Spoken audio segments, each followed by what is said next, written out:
Hi everyone, welcome back to the channel. Today I'm going to be reviewing the new 2021 Mortal Kombat movie. Hi and welcome back to the channel. Nice to see everyone again. Uh, Again, I've made some improvements to the channel. I'm still sitting on my couch, as many of you know. I live in a very tiny apartment and I don't have my own room, so unfortunately I have to do all my videos from the luxury of this very uncomfortable couch. Today we're going to be reviewing a movie that I'm very excited to see. This is not Lawrence of Arabia. Let's be honest. This is a fun popcorn movie. There's nothing wrong with movies being fun, and this particular movie was actually very, very fun. Um, it's not going to change your life. You're not going to look at the world differently after watching this movie. But I will say, after 26 years since the original movie, um, I'm glad that they made this movie. I really enjoyed this movie. And I think that most of my audience is going to enjoy this movie as well. If you like, again, just good old fashioned fun, I mean, it's based on a video game where one person fights another person until somebody dies. That's a great concept for a movie. People die in movies all the time. Before I go any more into the current version of the movie, I want to just play a quick homage to the original Mortal Kombat. So, the original Mortal Kombat movie is one of my guilty pleasures. You have no idea how much I love this movie. The greatest soundtrack ever in a motion picture. This is like EDM on steroids from the 90s, and I love it.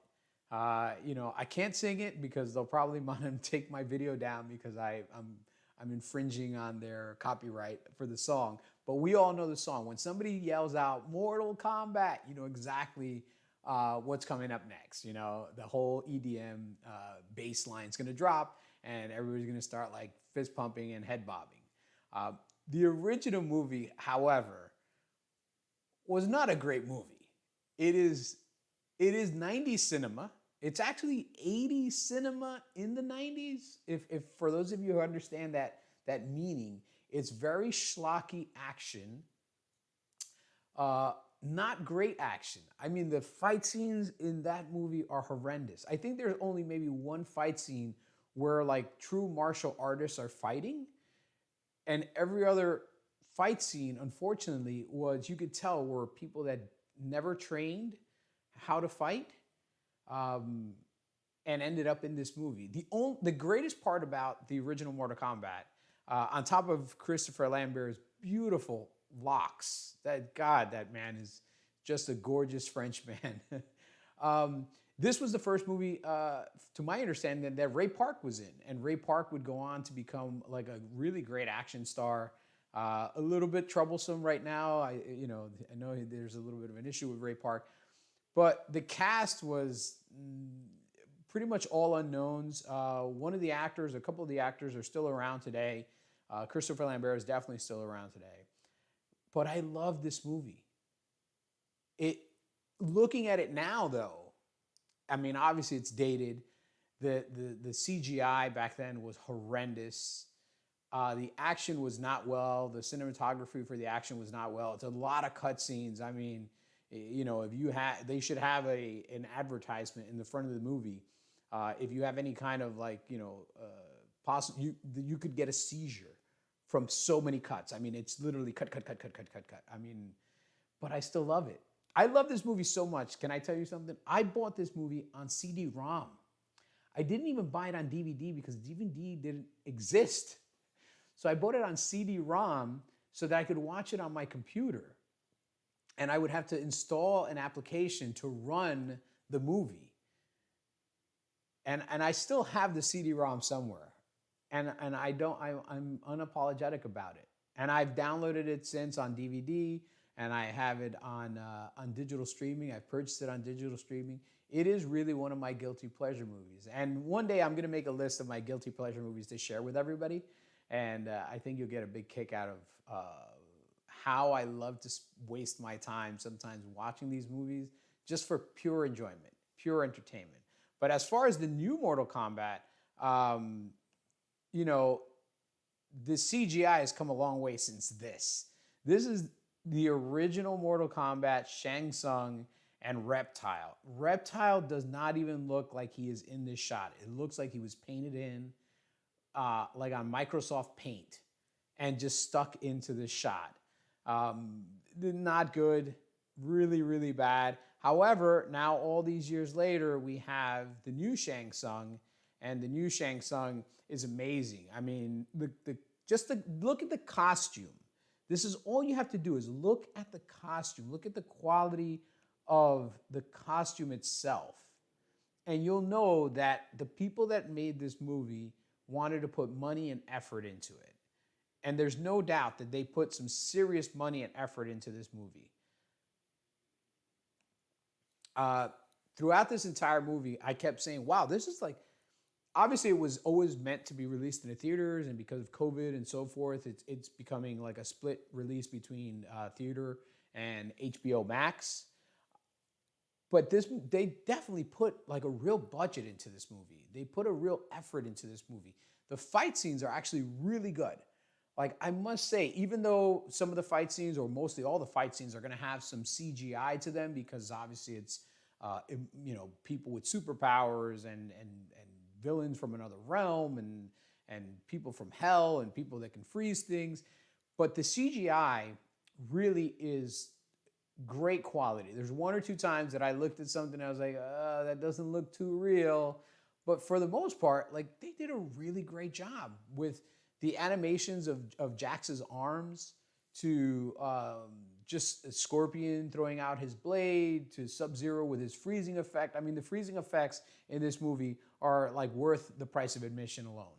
Like the fights between SubZero and Scorpion, which are the two, to me, they're the two main characters, have always for me been the two main characters of this franchise. You know, next to Liu Kang, and obviously there's some others, but the Scorpion and SubZero subplot that's been an arc in all the movies has always been a great, just a standalone movie within a movie.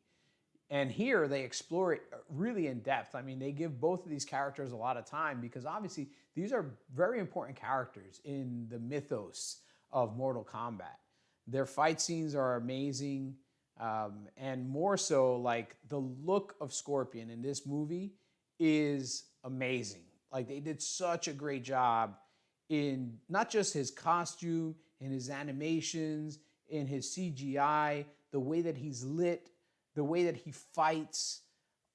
Like, it literally is taking the character from the video game, bringing him to life, but really ramping him up. And if you think about where this character came from originally, like, it's not, this is the original Scorpion from the 1995 movie. This is really bad cosplay. And then for whatever reason, they decided that his blade was not a blade. It was like some animal that would come out of his hand.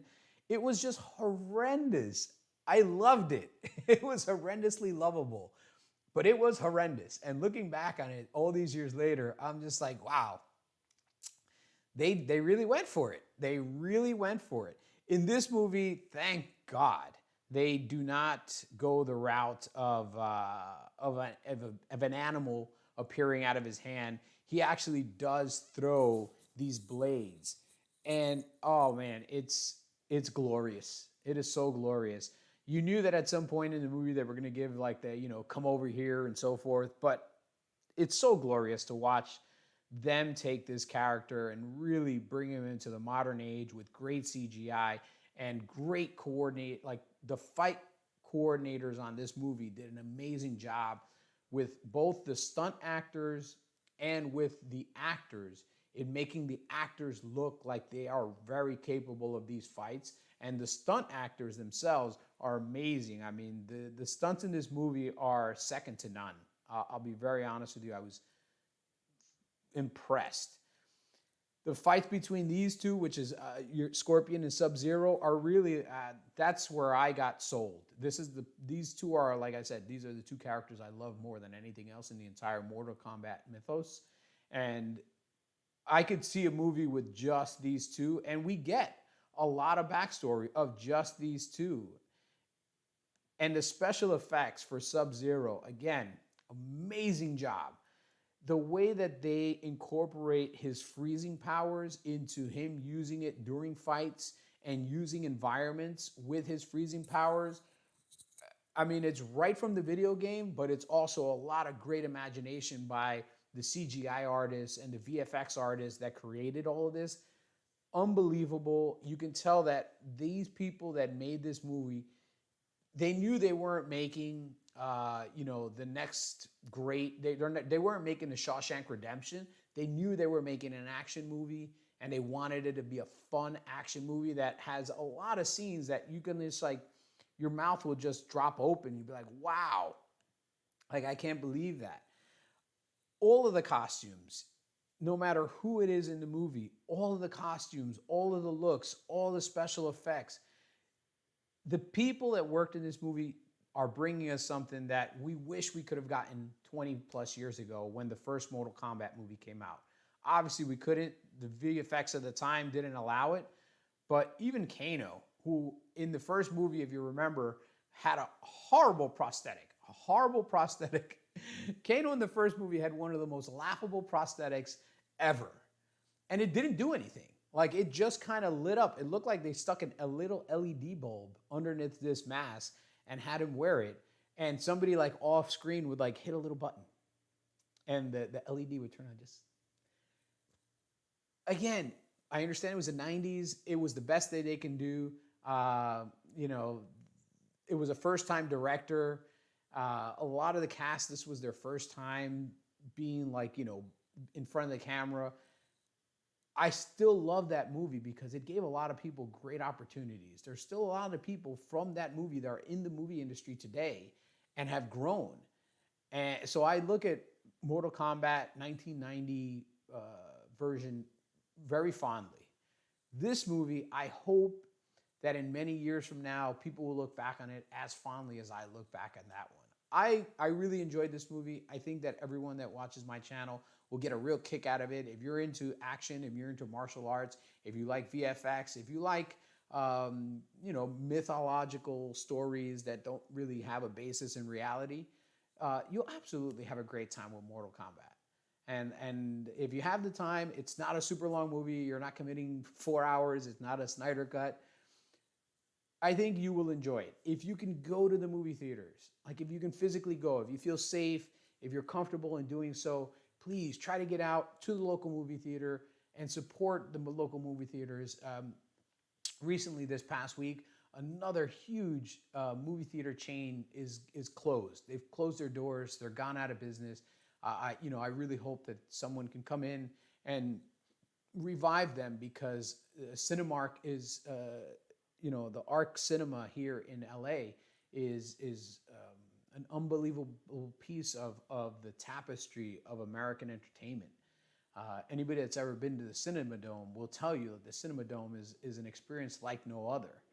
And, we don't want to lose the movie experience. Godzilla vs. Kong has been doing an incredible job of revitalizing the economy. AMC is doing great. They're opening up more and more theaters. They're doing an incredible job with the safety protocols, social distancing, sanitizing, contactless vending at the concession stand. So if you haven't thought about it, and if you think you feel comfortable, look up your local movie theater, see if they have enough time available. You'll be surprised to find out how many theaters are sold out because, again, they have limited capacity. And even with as many theaters that they have to show it, they're selling out. And this is a great thing to see, and I hope we continue to see it. I hope that everybody that loves movies as much as I love movies, if you're watching my videos, I'm pretty sure you love entertainment and movies. Go out and support your local theater. I know everybody's like, it's a corporation. Ugh, I hate the corporation. Movie theaters are a tapestry. They're woven into the tapestry of American culture. A movie date night is a beautiful thing, and this movie is. I don't know if you want to take a date to it, maybe like a second date, not the first date. But if you want to have a great time, stuff your face with some popcorn, drink a big soda, this is the movie I definitely would tell you to go out and check and see. If not, catch it on HBO Max at your leisure. Thanks again, and I will see you here very shortly with another review of another movie and also of the next Falcon and the Winter Soldier. So see you soon. And again, like always, if you have any questions, please leave them in the comments section, or you can email me at luisortega@luisortega.com. Take care.